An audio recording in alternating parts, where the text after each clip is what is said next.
So basically, looking around your environment using the sensory system, such as cameras, lidar sensors, tactile sensors, to understand how to navigate and how to go over complex obstacles in order to go from one place to another and complete the task. But before these robots can freely navigate tough terrain, there are still some research questions that need to be solved. Let's see if I can manage to make it fall. Okay. And now, I'm trying to make it stand up. No, it didn't work. All right. When the robots fall on uneven ground, the robot isn't able to use its sensory system to stand back up, and the battery life only lasts a few hours. Despite these limitations, Jack Stilgo says we still need to start addressing concerns about the types of work these robotics find. Now, technologies tend to benefit the powerful, and the losers from technological change are often the people that are already most marginalised.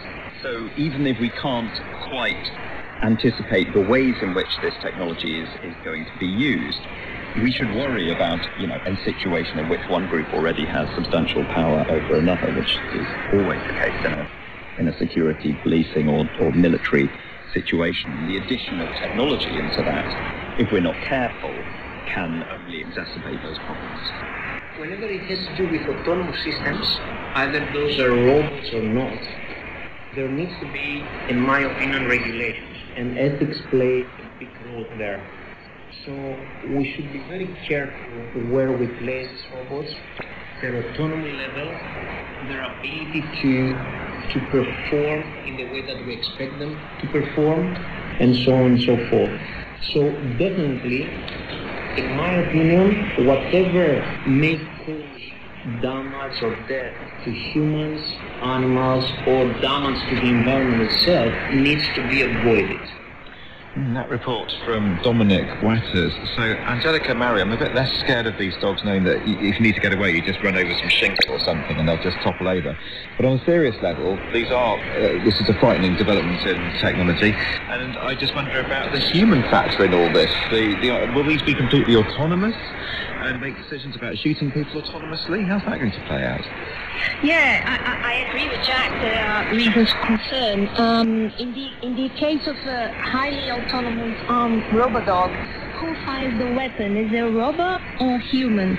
To what extent a significant level of human control will be enforced? And what happens if the remote operation is unreliable at any point? So these are ethical concerns that should be addressed sooner rather than later. And very much on the consideration, being considered by a lot in the military, isn't it? The whole notion of meaningful human control.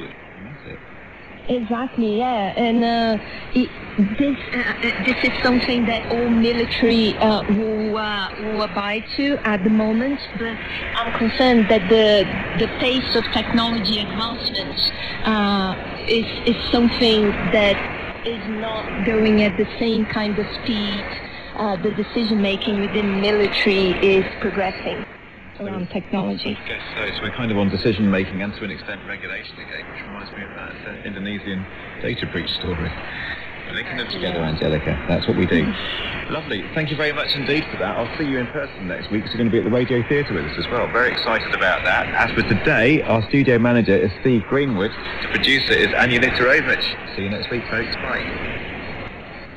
This is the BBC World Service, and here's Harriet Gilbert to tell you what World Book Club has been reading.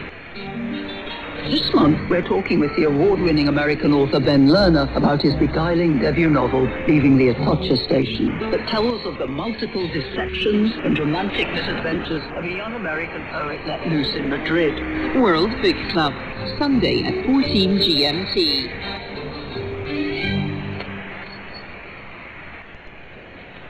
And in an hour, Outlook with Andrea Kennedy. As a child, Poonam Chandra embraced her meek and quiet demeanour.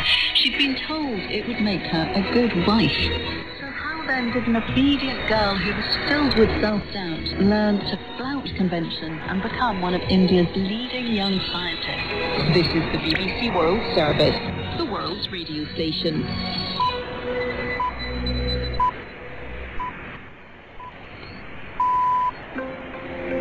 welcome to NewsApp from the BBC World Service. Hello, I'm James Menendez.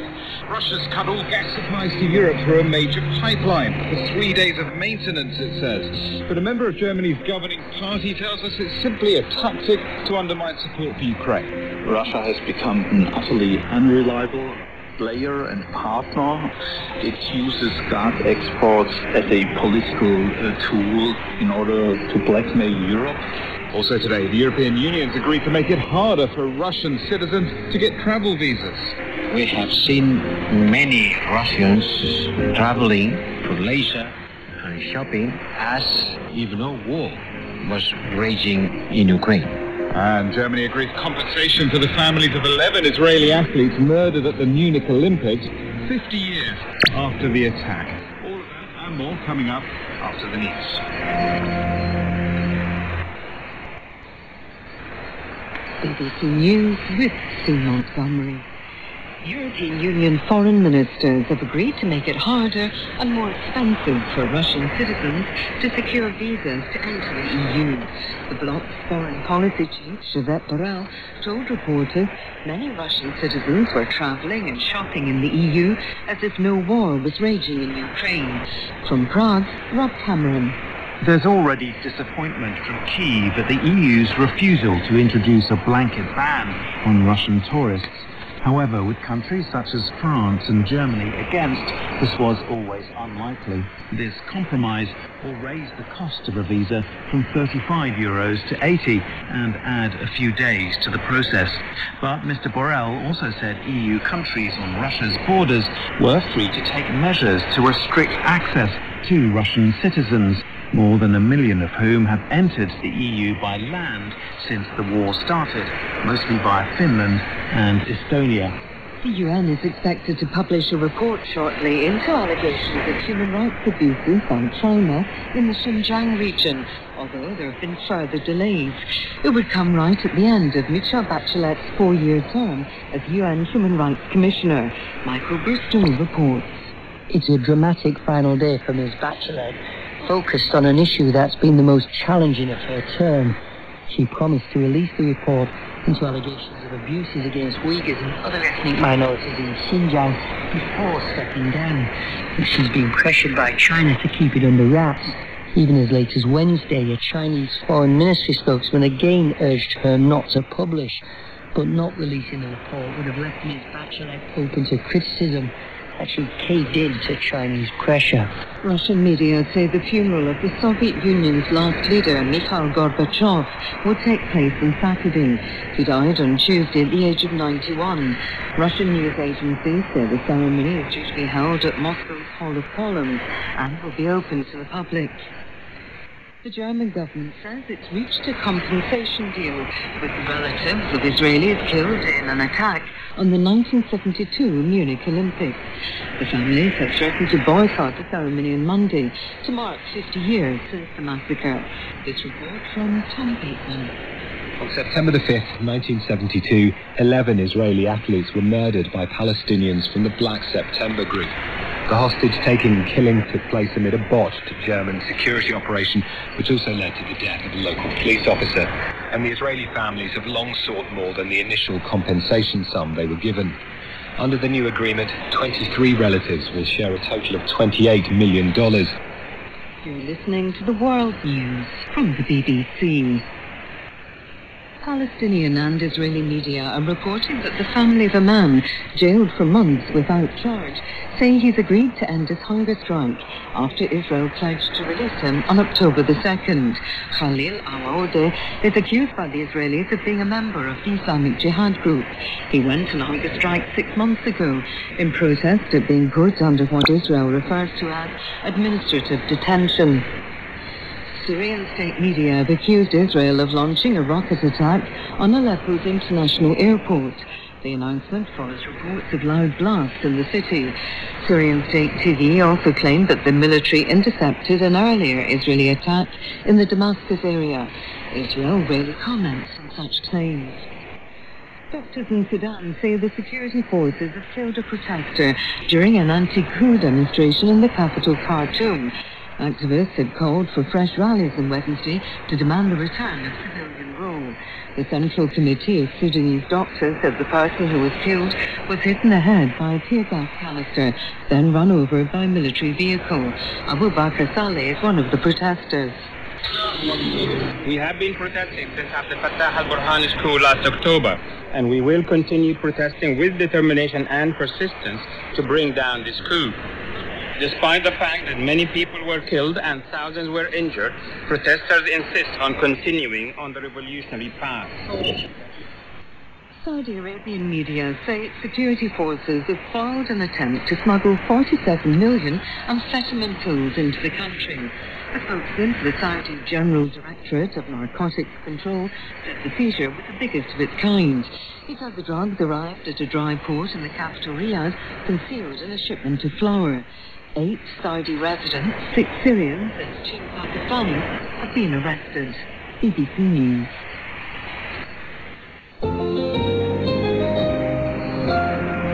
Hello and welcome to News App. In the BBC World Service, we're coming to you live from London. I'm James Fernandez. It is the beginning of September tomorrow, and for many in Europe, that means the end of the summer holidays and a return to work and school. It also means thoughts start to turn to the colder weather of autumn and winter, and growing worries about how people are going to stay warm. The war in Ukraine has pushed already high prices of natural gas even higher. Bills are shooting up for both consumers and businesses, and it's not even clear there'll be enough gas to go around. Fears of shortages were exacerbated again today when Russia announced it was stopping all supplies of gas through one key pipeline to Germany called Nord Stream 1. Ostensibly, it's a 3-day suspension to carry out maintenance, necessary, says Moscow, because of technical problems related to Western sanctions. But many accuse Russia of weaponizing its position as a major supplier of gas to Europe. And in the case of Germany, before the war, more than half of its gas came from Russia. So how worried is the government now? Neil Schmidt is a member of Parliament for the Social Democrats, part of the governing coalition, and he's the SPD's parliamentary spokesman for foreign affairs. I'm not too worried about that. We have become used to this kind of game Putin is trying to play on us. We all know that this has been a political maneuver, but we also are very much aware of the fact that a complete stop of gas exports from Russia would damage the pipeline system. So we are quite hopeful that exports will resume after the maintenance. And when you call it a game, then, does that mean that Russia's explanation that this is necessary maintenance caused by technical issues related to sanctions, that is just not a plausible explanation? Well, it is plausible, but still there are many doubts about the trustworthiness of Gazprom's or Russia's explanations. We now know that Russia has become an utterly unreliable player and not a partner any longer, and that it uses gas exports as a political tool in order to blackmail Europe. So that's why it's very good that Europeans turn away from Russian gas and replace it with gas from other countries of origin. And does that mean replacing Russian gas in the longer term too? I mean, do you think the era of a country like Germany depending on Russian gas is over? This era is definitely over. Germany is preparing to stop using any gas from Russia. We are busy building mobile LNG units to be put into operation at the turn of this year. And we are also trying to find other sources of gas for the mid and long term, as long as we will need the gas as a transitional source of energy. Can I just ask you about possible further shutdowns of the pipeline? I mean, if this becomes the pattern during the winter, can Germany survive? Yes, we can.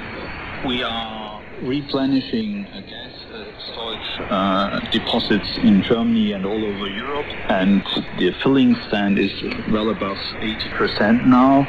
And so for this winter, we do not fear any problems, but still in the longer term, if spring is colder than expected, there might be need for more adaptation.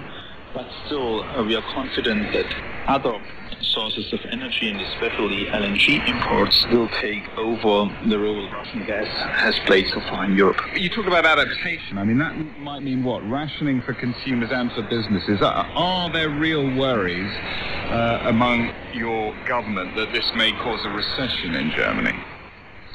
Well, there are worries, especially among our citizens, and worries about gas supply and rising energy prices have much more come to the fore and are overshadowing the effects of the war in Ukraine. And so we have to cope with our average citizen who cannot afford paying much higher bills for energy. And so I think that the federal government in Germany will very soon publish a new relief package for consumers, and that is also very important in order to maintain public support for countering Russia's aggression in Ukraine. But if prices keep on rising to the extent that many families, possibly even the majority of families, are really struggling to pay their bills, what is more important to you and your government? Is it the welfare of German citizens or the welfare of Ukrainian citizens? Well, it's the welfare of the Ukrainian citizens, because their welfare defines our welfare as well. If Russia wins in Ukraine, it might just continue to aggress and to oppress other European states as well, and would put into danger our security back home as well. That's why support for Ukraine has to continue. Neil Schmidt of Germany's Social Democrats. Well, Noah Brenner is Executive Editor for Operations at the energy information company Energy Intelligence. I asked him whether Germany will be able to face the coming winter if there are more disruptions to Russian gas supplies. Certainly, Germany is ahead of its very ambitious goals in terms of storage, as we heard earlier in this segment. And, Germany has drastically reduced its dependence on Russian gas from, as you noted, above 50%. I think it accounted for something less than 10% here more recently. And so, as a country, they certainly have prepared for that eventuality that they would have to do without Russian gas at some point here soon. And what about other European countries? How will they fare, do you think? Germany is among the, obviously it's the largest importer of Russian gas. There are other countries, say Italy, Austria, others where Russia makes up a significant amount of supply. There too, we've seen efforts to diversify supplies. In the instance of Italy, we've seen efforts to store gas. And then finally, EU-wide, there are these efforts to reduce consumption by 15%, to simply use less so that the stores that the continent does have are able to last longer. And what do you think the economic hit will be, despite efforts to try and find other supplies? What is the economic hit likely to be from high prices and potential shortages later in the winter? I think you're already seeing the impacts when you look at measures of consumer sentiment and spending, worries about kicking the continent into recession. Simply all of the money that needs to be paid by average people to cover energy bills is money that's not circulating in other parts of the economy. And then if you look at the industrial side, particularly important in a country like Germany, across the continent we've seen plants that need a lot of natural gas, whether it's to manufacture ammonia or other chemicals, that are needed for fertilizers and plastics, these kind of basic building blocks of industry. Those plants are shutting down because they simply, their production is not competitive. Whether they can get the gas or not, it simply doesn't make sense to produce at these prices. And is there any prospect of prices going down to a more reasonable level? We've seen prices decline actually significantly in the last couple of days, but I don't think there's any real hope for prices to be back at levels that we might have seen a year ago, to levels that are really, affordable for many industries and for many people. And just one final thought. We heard Neil Schmidt talk about Russia now becoming a very unreliable supplier of gas to Europe. What does this mean in the long term for Russia? Will it simply be that it is just not delivering that much gas in the future to Europe and they'll have to look elsewhere to sell that gas? No, I think that's exactly it. Russia is likely to essentially lose most of the European market. Now, unlike oil, which can be moved much more easily by ship and moved to other buyers, the gas that Russia sells into Europe does not have a good outlet. At least over the next few years, Russia will need to reorient infrastructure to build new pipelines and find different markets for it. And so, I mean, yes, this is a segment of revenue that Russia is likely to lose. Noah Brenner of Energy Intelligence.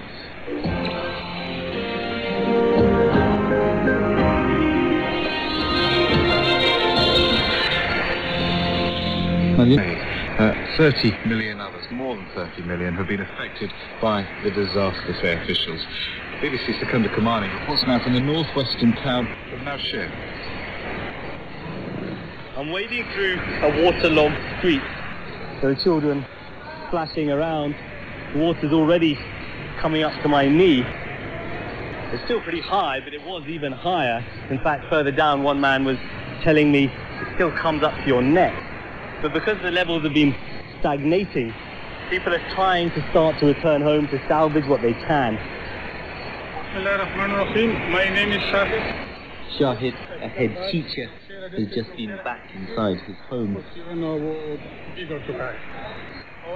Everything is gone. There is still water inside the house. About 3 feet of water. There is so much mud and dirt, and there is no clean water.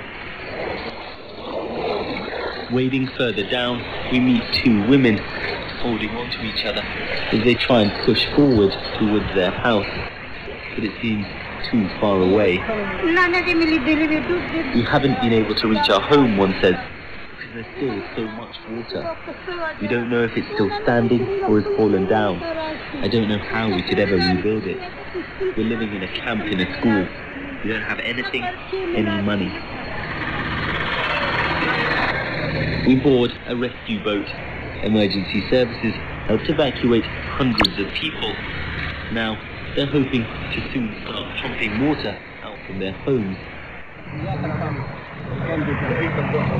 For now, the residents in the area are largely on their own.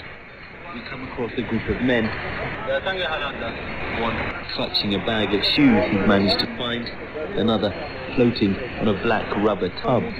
The water here is up to their waist.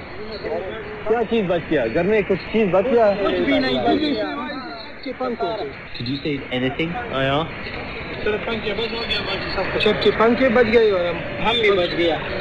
Just ourselves and the fans on our ceiling, one says with a grim smile. Our belongings aren't still there. They're all ruined. The government should have built a higher and stronger flood wall, says another. Poor planning and poor drainage have made the situation here worse, but it seems clear this crisis is linked to climate change.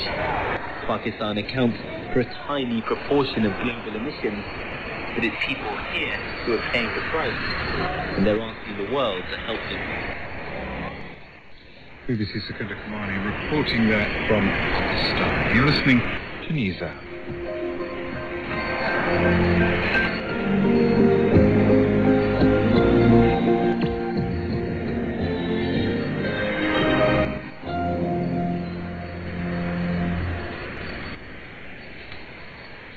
And coming up on the programme, we'll hear about Switzerland's glaciers, which are melting faster than ever, with serious consequences far beyond the Alps. 100 years ago, tourists came to Grindelwald to touch the glacier. It stretched down to the valley. But today I'm climbing to see it. Glaciers are more than tourist attractions. They store the winter snow and release it gently in summer. It's the water for Europe's rivers and Europe's crops. A report coming up in about 20 minutes' time. Our headlines from the BBC Newsroom this hour. European foreign ministers have agreed to make it harder for Russian citizens to get visas to enter the EU. We'll have more on that in about 15 minutes. And half a century after 11 Israeli athletes were killed in a terror attack at the Munich Olympics, Germany has agreed to compensate their families. We'll have more details on that too in about 5 minutes.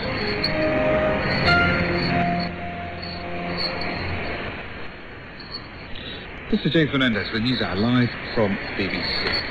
Let's head to Ukraine proper now, because a team from the United Nations nuclear watchdog has arrived in the southern city of Zaporizhia, ready to begin an inspection of the nearby nuclear plant, which is under Russian occupation. The area around the plant seen repeated bouts of fighting in recent weeks, raising fears that a shell or missile could damage the reactor and cause a disaster. It's thought the inspection by the International Atomic Energy Agency team could begin tomorrow. Ukraine's Energy Minister, German Galushenko, said the Zaporizhia plant needed to be cleared of Russian troops so the inspectors could do their job. First of all, what is really very important that we need to check the real situation on the MPP, because we have now the soldiers there, we have the heavy vehicles there, so we need to check what is really from the point of view of nuclear safety and security. That's the first goal. So what will the inspection entail exactly? Well, one man who knows is Olli Heinonen, a former IAEA chief inspector, now a distinguished fellow at the Stimson Center think tank in New York. I think it's a fact findings. You record all the facts which are at the site, visible facts, see the damage, and then interview the operators, Ukrainian operators of the facility, and get their account on the situation. And then with these findings, when you go around, you try to see how they fit with what has been told to them. And how quickly can that be done? Some are suggesting this is going to be 4 days, the Russians suggesting perhaps just 1 day. How much time do the inspectors need? It's hard to say. First of all, it depends on the cooperation and the possibilities to move around. So it's certainly more than 1 day if you want to do a proper job. So I think that up to 4 days, that may be a very reasonable approach. You mentioned that they'll need to talk to the workers at the plant, those the Ukrainians that are running Zaporizhia. Will they get all the answers they need from them? There has been some talk that those workers will feel intimidated because there are Russian soldiers around, that they won't feel able to tell the inspectors everything that's been going on. That's true, there are certainly constraints. But the IAEA has done these sort of things before, where we have interviewed people on somewhat similar constraints. So I think that they are well prepared for that. Also, in a power plant like this, you may have also some operating records, logbooks. So if they get access to those, they can perhaps reconcile some of the statements given by the facility operators. And I hope that they also talk with the Russian people present, because it's good also to hear what they say. If they are interviewing, for example, a Ukrainian scientist at the plant, will there be Russians present during that interview, or are they able to say, look, we need to talk to these people in isolation? I hope they are able to talk in isolation, but you are there after all as a visitor, so you have to accept the constraints if you have no other choice. But as I said, I have been myself in a situation where we have interviewed people under the watchful eyes of the local authorities, and it's always a difficult situation, but IAEA gets special training on this type of interviews, so I think that Mr. Grossi has organized that for this team as well. What is the worst case scenario? I mean, there's been a lot of hyperbole going around talking about a catastrophe, another Chernobyl. Is that possible? Not perhaps quite a Chernobyl, because it was a very special type of reactor which had a graphite moderator, which then started to burn. This then helped the radionuclides to go high up in the atmosphere and then spread all around. This is uranium oxide, so this doesn't burn. It made detonation type of event, which releases radioactivity, but it will be perhaps in the worst case closer to something which may have happened in Fukushima, provided that then, there's no backup power and reactor is running in a full power and then they cannot cool it. But this is not a very likely scenario, but it's there behind somewhere, so one should not dismiss it just as a fantasy. Former UN nuclear inspector Olli Heinonen there.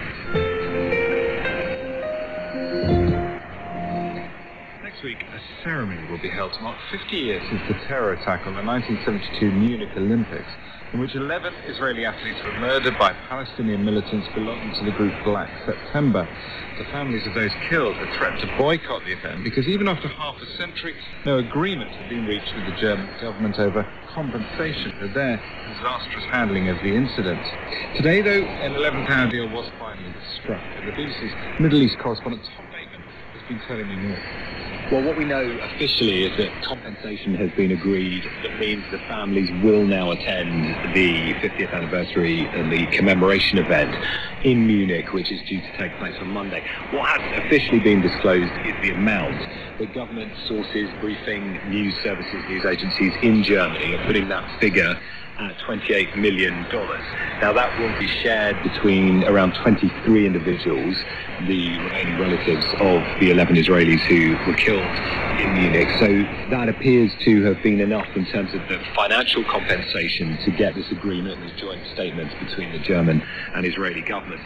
Beyond that, it looks as though there's also been discussion and agreement around opening up the archives around all of this, because that has been a key demand of the Israeli families, who always felt there was this woeful lack of security, of preparation, and then on top of that, of course, a badly botched security operation that led to the deaths of 9 of those 11 at the airport in Munich. So just take us back then 50 years, just remind us the circumstances of the attack, and in particular what the German authorities did wrong.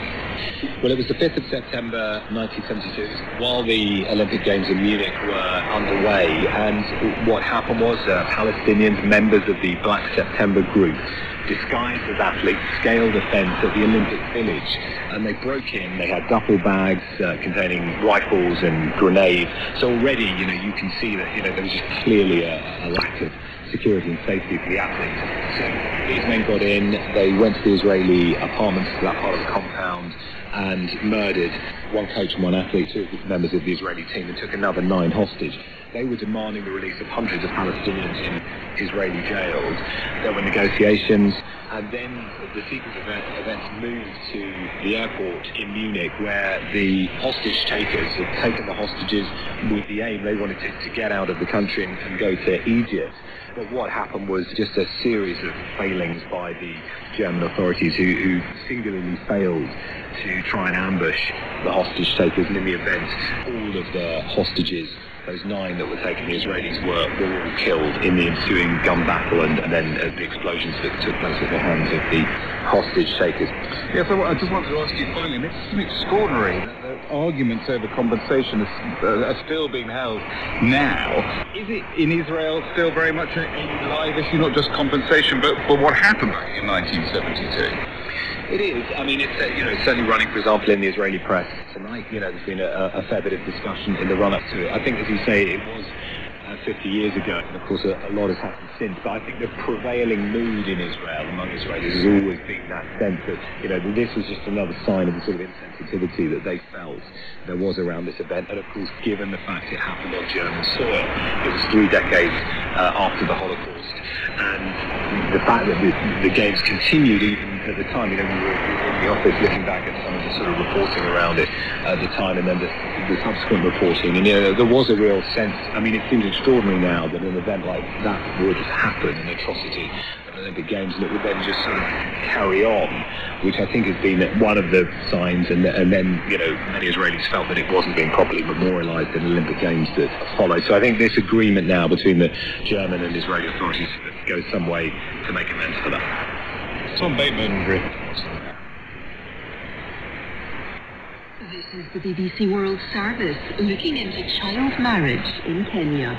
My name is Cynthia. I'm the founder of Savory Girls Foundation. My name is Lisa Marie Mishtak. I've come to Savory County to find out about Josephine's campaign to end child marriage in her community. We rescue girls from child marriages. When I say child, it's between 8 years to 12 years. The legal age for marriage in Kenya is 18, and primary school is compulsory. Even so, an estimated 80% of girls in Samburu do not go to school. My name is Hope. I'm 12 years old. My parents wanted me to be married with an old man. Ou klikken en naar schoon en At least these Savory girls are still allowed to be children, not wives or mothers. Savory, the fight against child marriage. Tuesday at 8 and 12:30 GMT. Coming up on NewsHour in the next 30 minutes, we'll talk to Finland's Foreign Minister about today's deal to restrict visas for Russians wanting to come to the EU. Also, how the late Mikhail Gorbachev ended up in an advert for an American pizza chain. And as the Taliban mark a year since the departure of American troops, we'll speak to a former US commander and ambassador in Afghanistan. All that's coming up after the news.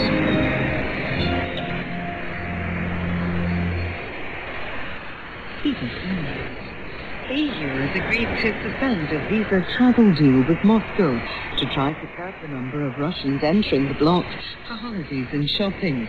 The move stops short of a full ban on tourist visas in northern Ukraine and some Central and Eastern European countries. The UN is expected to publish a report shortly into allegations of human rights abuses by China in the Xinjiang region, although there are some further delays. It would come right at the end of Michelle Bachelet's four-year term as UN Human Rights Commissioner. China has been pressurizing Ms. Bachelet not to release the report. Germany says it's reached a compensation deal with relatives of 11 Israeli athletes killed in an attack in the 1972 Munich Olympics. Most of the victims died in a botched rescue operation by the German authorities after being taken hostage at the Games by Palestinian militants. Russian media say the funeral of the last leader of the Soviet Union, Mikhail Gorbachev, will take place on Saturday. The 91-year-old died on Tuesday. His reforms helped end the Cold War, but he failed to prevent the collapse of the Soviet bloc. A Kremlin spokesman said the former president had romanticized relations with the West. Life expectancy in the United States has fallen to its lowest level since 1996, driven largely by the COVID-19 pandemic. Government data shows the average American is now expected to live just over 76 years, compared to 79 in 2019. The U.S. Justice Department will return to Peru more than $680,000 seized from the former president, Alejandro Toledo. He was arrested 3 years ago in California and charged with corruption. Mr. Toledo, who left office in 2006, denies the allegations. BBC News. Welcome back to the glamour and romance of the Venice Film Festival now, which got underway today. This year the jury that will decide the winner of the top prize, the Golden Lion, is chaired by the American actor Julianne Moore. Also on that jury is last year's winner, the French director Audrey Diwan. Her film Happening is about a helpless middle-class college student who tries to seek an illegal abortion in order to continue her studies in 1960s France. She's been talking to NewsHour's Razia Iqbal about how she first came up with the story. The true story of a writer that I really cherish, Annie Ernaux. And the first thing she told me when I told her I wanted to adapt the book was, from all my books, this is the only one that has no mediatic echo. So there are topics that need artists to finally be heard, you know, and we are part of a discussion. I'm not only political, but at the end of the day, when you create, it becomes political, and it's a way to open discussion. It's clearly a film set in 1960s France, but it is a period film that is very prescient and very pertinent to the world today, not least in the United States, which I think the film has opened in the US in the aftermath of the Roe v. Wade judgment. I wonder about the reaction and the importance for you of these kinds of conversations that still need to take place. You know, I'm now in a country where I'm allowed to get legal abortion, but I'm pretty aware that in many countries in the world it's not the case. And I'm not even talking about in the United States, many countries. And what struck me reading the book, first is that I didn't exactly know what it was, journey through illegal abortion. And then I had the feeling that nothing is story, but it is also the same story for many women in many countries in the world. So it was kind of difficult to be there just before the turn of Roe versus Wade. I particularly remember one night in Atlanta, and some girls came to me after the screenings, and they shouted at me, "We are the girls that are going to die." and I came back home with their voices in my head. Lots of people would argue that festivals such as Venice and Cannes and so on are just kind of glamorous junkets and so on, but it's quite clear that cinema as an art form, and particularly at Venice, clearly Mussolini used film as propaganda and he was a real film buff, and Venice has taken a long time to kind of shake off the fascistic connection with Mussolini, but I suppose that you would argue... I've never seen that you would mention that. Well, I mean, it's a historical moment, right? I mean, this is 90 years of a film festival, which kind of started when Italy was going through some pretty difficult times. No, that's true. But also, it was a long time ago, and I do not agree that we should put the glamour on one side and meaning on the other one, because one helps the other. So you make things, you make films. I, as an artist, I really try to make things that are meaningful, and then I need life to be able to show it all over the world. The French director Audrey Dewan talking to my colleague Razia. You're listening to news.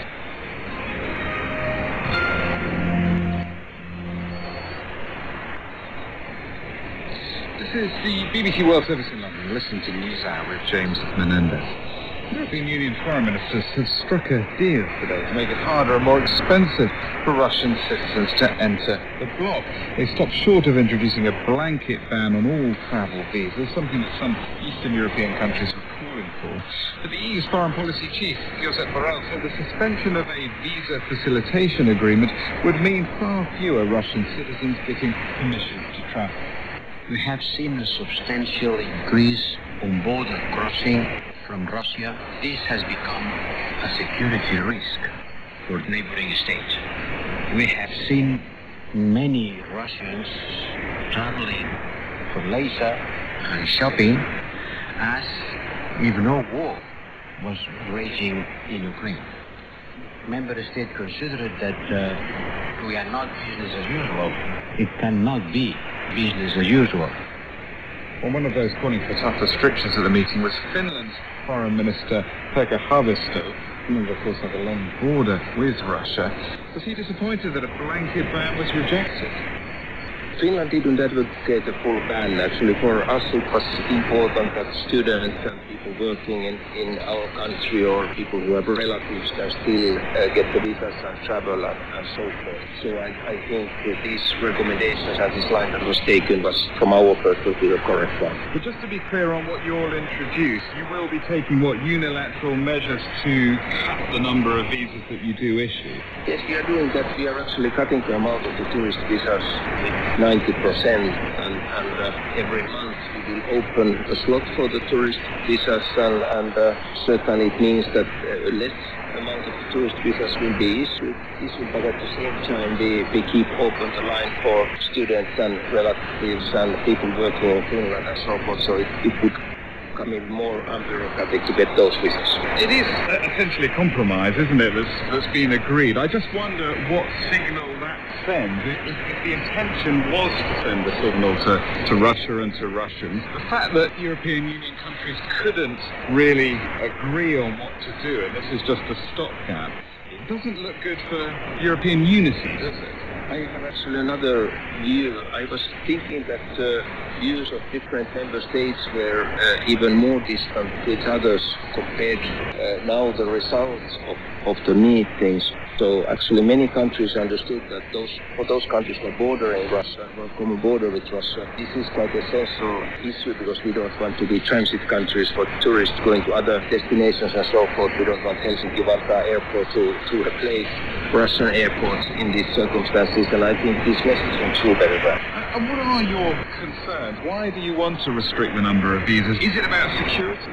Well, it's not so much about security in the case of Finland. Actually, it's a little bit this kind of moral question that at the same time when we are fully supporting Ukraine, when we are receiving a huge amount of the refugees from Ukraine also to Finland, we didn't want Finland to be one of the major holiday destinations for Russian tourists or being the transit route for people going to Southern Europe or to the beaches. I think in the war situation in Europe, things were a little bit upset that amount of tourists started to increase, of course, after the COVID restrictions from Russia were dropped. So when you talk about a moral argument, it's essentially that it rather sticks in the back of your throat that Russians are able to come to the EU and holiday while terrible things are happening in Ukraine. And I think that's one of the issues that ordinary people were noticing, and of course many of those tourists that were on their way to Finland were bringing different other luxury items that are under sanctions, currently try to get those products back to Russia. So it was also one way to go around of existing sanction decisions. As you well know, the argument advocated by countries like France and Germany against any sort of restrictions, that it looks like a collective punishment against ordinary Russians, and that this isn't a conflict with ordinary Russians. This is about President Putin and his army. What's your response to that? How we see this is, of course, that the war against Ukraine cannot go on without also support of ordinary Russians. There is maybe 85% acceptance to this war among ordinary Russians and so forth, and that's one fact of the life. And of course, getting a visa to Europe or European Union is not a human rights question for anyone, so Europe is free, of course, to decide, so it can be one part of our restrictive measures in these circumstances. The problem is that we don't really know how many Russians are opposed to the war, and many Russians are simply fed the information that the Kremlin wants to give them. I mean, there may be lots of Russians who just want to get out, or want at least a temporary escape from Russia. I mean, shouldn't they be given that? Actually, many countries have humanitarian visas, a special visa for those who need it, for opposition members, civil society activists and so forth. And of course, also in Finland, we pay special attention to that possibility that people who already need visas will get those visas. So not a question about that. Finland's Foreign Minister Pekka Haavisto there, himself travelling, if you wonder what those noises were, travelling through an airport. Now, last night we learned of the death of the last Soviet president, Mikhail Gorbachev, and which has been said since about how different he was from his predecessors, even if that meant he was unable to hold the USSR together. He was much younger for a start, and he went out in public to talk to Russian citizens in Western-style walkabouts. And he clearly embraced Western capitalism after he left power, even appearing in an advert for the American pizza chain Pizza Hut.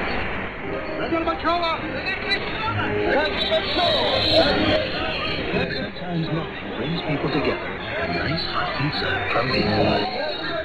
Other pizza brands are available. That appearance in the advert, inconceivable just 10 years earlier, has been seen by some as a symbolic moment in Russia's move from communism to a market economy. Tom Derbyshire was a writer on that advert. He told me what its aim was. The nature of pizza is that it is a social food that you eat together, and the tagline that nothing brings people together like a nice hot pizza from Pizza Hut was something that gave us the license to have people not only physically coming together, but coming together in a meeting of the minds, or perhaps a disagreement. And so we were looking for some way to use Gorbachev, a recognizable figure, but also use him as a source of controversy and let the pizza as a catalyst bring people together that at least they could agree on the fact that he had brought the pizza, and that was a good thing. Once I posted this commercial some years later on YouTube, the raging comments that go on for thousands of comments are really the same argument still going on today between those who believe he was the villain and those who believe he was the hero. And that was Pizza Hut advert featuring Mikhail Gorbachev. A new study shows that Switzerland's glaciers have lost more than half their volume in less than 100 years. And the latest long hot summers accelerated the ice loss.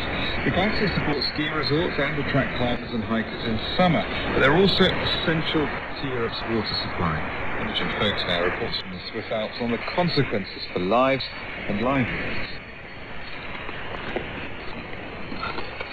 So we're probably one of the first people walking here. 3,000 meters above sea level, rock covered by ice for centuries is emerging. You can see this big rock coming out of the ice. 45, 50 years back, it was completely inside the ice. And if you see the changes, it's very massive. And it has our research thinking as well about the future? Bernhard Shannon is head of Glacier 3000, a ski resort and all year-round tourist attraction, but it's disappearing before his eyes. So when we constructed this chairlift, we had to dig in 5-7 meters into the ice, because the ice is on this level, and this is 22 years back. Look at my back where the glacier is now. On a clear day up here, you can see Europe's Alps in all their glory, from Switzerland's famous Eiger all the way to Mont Blanc in France. The glacier ice holds these mountain summits together, but as it thaws, the rock becomes unstable. Chairlifts anchored in permafrost wobble, climbing routes become unsafe. That is the Gorner Glacier, biggest glacier around here. It's changing every year now, going back and back every year. In the shadow of the Matterhorn, Richard Lehner, a mountain guide like his father and grandfather before him, is landing on a shrinking glacier to reroute a path away from danger. The permafrost of the mountains is melting off, and then you have more rockfall. You have no crevasses on the glacier because there's not enough snow for the winter, and it makes our job more challenging. You have to think more about risk management. My name is Mauro Fischer. I'm a glaciologist. Scientists like Mauro and Fischer have been measuring the glacier decrease for years. The more global temperatures rise, the more they shrink. The measurements recorded this summer caused shock. Then comes this year 2022 with really exceptional mass losses. We will have measurements that go far beyond what we've ever measured since the beginning of the glacier monitoring. Maybe 3 times more mass loss over 1 year than the average over the last 10 years. So it goes really fast at the moment, and the landscapes in the Alps are very rapidly changing. In the 19th century, we would have ice down here, so we could really nicely walk to the ice and then... 100 years ago, tourists came to Grindelwald to touch the glacier. It stretched down to the valley, but today I'm climbing to see it. Glaciers are more than tourist attractions. They store the winter snow and release it gently in summer. It's the water for Europe's rivers and Europe's crops. I've come to see Samuel Nussbaumer of the World Glacier Monitoring Service. He worries global warming is putting an end to that natural process. End of the century, we will only have ice at the highest part, so above 3,500 meters, there will be still some ice in the Ambience. But all what we see here is mainly will be gone. So if this ice is gone, there won't be any water anymore. Back on his glacier, Bernhard is wrapping patches of remaining ice in a protective cover in a desperate bid to save it. On the slopes of the Matterhorn, Richard is fixing another path. Both see a landscape very different from their childhoods. Both are trying to fix things locally, but the solution to climate change can only be global. It's kind of helpful if you look at the big picture and just tells you what happens to the whole world. It's very sad thing happens, and we can contribute that it's perhaps getting a bit less fast, but I think we cannot stop it completely, at least not at this altitude for the glacier. We have a problem. I mean, all over in Europe, it's not just up here in the mountains. I mean, these glaciers, this water is, I don't know what